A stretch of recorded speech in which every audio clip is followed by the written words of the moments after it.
আপনারা যারা ইউএসএর B1 B2 ভিসার জন্য নতুন করে আবেদন করতে চাচ্ছেন বা অলরেডি আবেদন করে ভিসা ফি জমা দিয়ে ইন্টারভিউ ডেটের জন্য ওয়েট করছেন, তাদের জন্য একটা সুখবর নিয়ে আসলাম যে এখন আবার নতুন করে US embassy Dhaka interview date দিচ্ছে। তো কারা কখন ইন্টারভিউ ডেট পাবে বা পুরনো যারা ইন্টারভিউ ডেট আছে সেটাকে কিভাবে রিশিডিউল করতে পারে বা রিফিউজাল ক্যাটাগরির যারা অলরেডি প্রিভিয়াসলি রিফিউজড আছে তারা এখন কিভাবে ইন্টারভিউ ডেট নিতে পারবে সেটাই আলোচনা করব আজকের এই ভিডিওতে। চলুন শুরু করা যাক। তার আগে বলে নিচ্ছি, যারা আমাদের চ্যানেলে নতুন বা আমাদের চ্যানেলটি এখনও সাবস্ক্রাইব করেননি, please hit the subscribe button. আর যারা অলরেডি সাবস্ক্রাইব করেছেন তাদেরকে অসংখ্য ধন্যবাদ।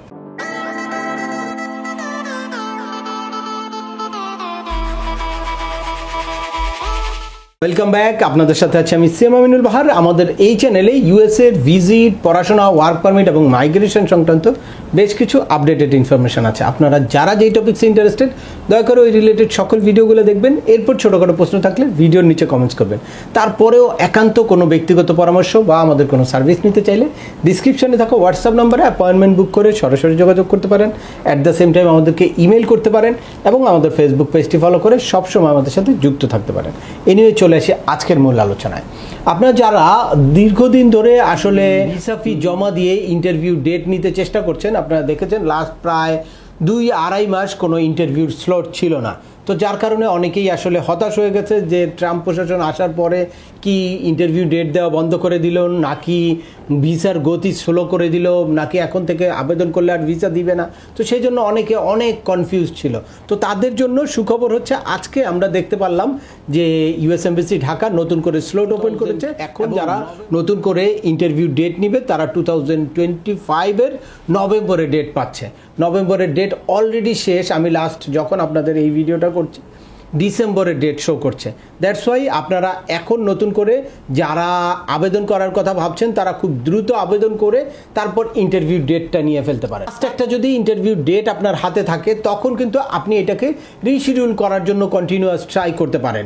যখনই কোনো স্লট খালি থাকবে তখন আপনি ওটাকে রিশিডিউল করে নিতে পারেন। এছাড়াও আপনার যদি ইমার্জেন্সি কোনো গ্রাউন্ডস থাকে, যেই পারপাসটা আপনার ইমার্জেন্সি এরকম কোনো ইস্যু থাকলে তখন কিন্তু আপনি ইমার্জেন্সি অ্যাপয়েন্টমেন্ট রিকোয়েস্টও দিতে পারেন ইউএস এম্বাসি ঢাকাকে। ইউএস এম্বাসি যদি ওটা অ্যাকসেপ্ট করে তাহলে কিন্তু খুব দ্রুততম সময়ে মাত্র 2 সপ্তাহের মধ্যেও আবার আপনি ইন্টারভিউ ডেট পেয়ে যেতে পারেন। কিন্তু যদি আপনার কোনো একটা স্লট নেওয়া না থাকে তাহলে যেরকম আপনি রিশিডিউল করতে পারবেন না, ঠিক আপনার কিন্তু কোনো ইমার্জেন্সি অ্যাপয়েন্টমেন্ট ডেট নেওয়ার জন্য কোনো আবেদন করারও সুযোগ নাই। দ্যাটস ওয়াই আপনারা সবসময় যত দ্রুত ভিসা ফি পেমেন্ট করে তারপর আপনাদের অপেক্ষা করতে হবে ইন্টারভিউ ডেট নেওয়ার জন্য। যখনই স্লটটা অ্যাভেলেবেল থাকে তখনই কিন্তু আপনি ইন্টারভিউ ডেট নিতে পারবেন। আর এক্ষেত্রে কোনো টাকা পয়সা দিয়ে কন্ট্যাক্ট করে চুক্তিতে ইন্টারভিউ ডেট নেওয়ার কোনো সুযোগ নেই। ইউএস এম্বাসি ঢাকাকে যে টাকা দিয়ে কেউ ডেট নিয়ে ফেলবে এটা মনে করার কোনো কারণ নাই। যখনই আপনারা ভিসা ফি পেমেন্ট করবেন, ভিসা ফিটা আপডেট হওয়ার পরে যদি স্লট অ্যাভেলেবেল থাকে তাহলে কিন্তু আপনারা স্লট নিতে পারবেন। এখন আসি যে আপনারা যারা অলরেডি ইউএসএর B1 B2 ভিসার জন্য আবেদন করে রিফিউজ হয়েছেন তারা কিভাবে ইন্টারভিউ ডেট নেবেন। যারা অলরেডি রিফিউজ হয়েছেন আপনারা প্রথমেই দেখতে হবে যে আপনাদের রিফিউজাল ডেটটা কবে।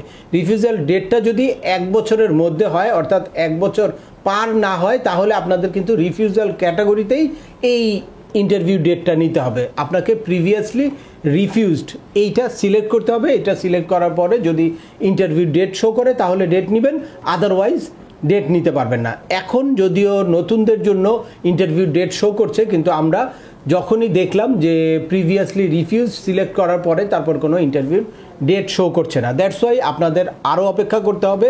আপনারা যখনই দেখবেন কন্টিনিউয়াস ফলো আপের মধ্যে রাখবেন, যখনই দেখবেন যে রিফিউজড ক্যাটাগরিতে আপনাদের ডেট শো করছে তখন কিন্তু আপনারা ওই ডেটটা নিতে পারবেন। আর এর বাইরে যদি 1 বছরের পার হয় বা আপনি রিফিউজ হওয়ার পরবর্তী 1 বছর পার হয়ে যায় তখন আপনি কিন্তু একদম রেগুলার স্লটই নিতে পারবেন। 1 বছরের আগে যদি আপনি রেগুলার স্লট নেন তাহলে কিন্তু ইউএস এম্বাসি ঢাকা আপনার ইন্টারভিউ ডেটটা বাতিল করতে পারে। বিভিন্ন সময় অনেকে প্রিভিয়াসলি রিফিউজ হয়েছে তো চুক্তিতে কন্ট্যাক্ট করে টাকা পয়সা দিয়ে তারপর ইন্টারভিউ ডেট নিয়ে নেয়।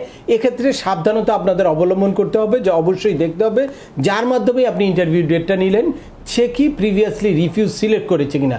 যদি প্রিভিয়াসলি রিফিউজ সিলেক্ট না করে থাকে তাহলে সেটার জন্য কিন্তু লায়াবিলিটিসটা আপনার ভিসা রিফিউজ হবে, বা ইউএস এমবাসি ঢাকা যদি কোনো আরও বেশি শাস্তিমূলক ব্যবস্থা গ্রহণ করে মানে রং ইনফরমেশন দেওয়ার কারণে, সেটাও কিন্তু সেই পানিশমেন্টটাও কিন্তু আপনারই হবে। আপনাকে এক্ষেত্রে 5 বছরের জন্য ব্যান করতে পারে, 10 বছরের জন্য ব্যান করতে পারে।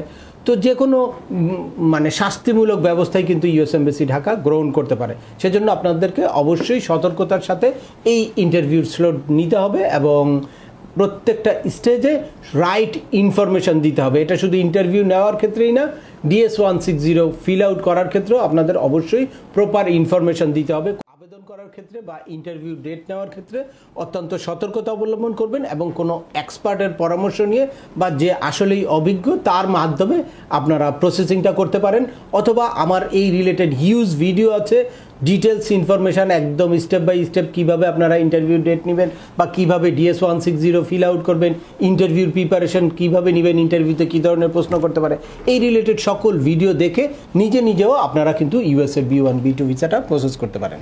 তো আজকের ভিডিওটি আর দীর্ঘায়িত করছি না, আশা করি এই ভিডিও থেকে আপনারা একদম রিসেন্ট একটা আপডেট ইনফরমেশন পেয়ে গেছেন, অর্থাৎ এখন কারা কখন ইন্টারভিউ ডেট পাচ্ছে বা রিফিউজ হয়ে থাকলে আপনারা কিভাবে ইন্টারভিউ ডেট নেবেন। তারপরেও আপনাদের যদি এই সংক্রান্ত কোনো রকম কোনো প্রশ্ন থাকে অবশ্যই আমাকে কমেন্টস করে জানাবেন।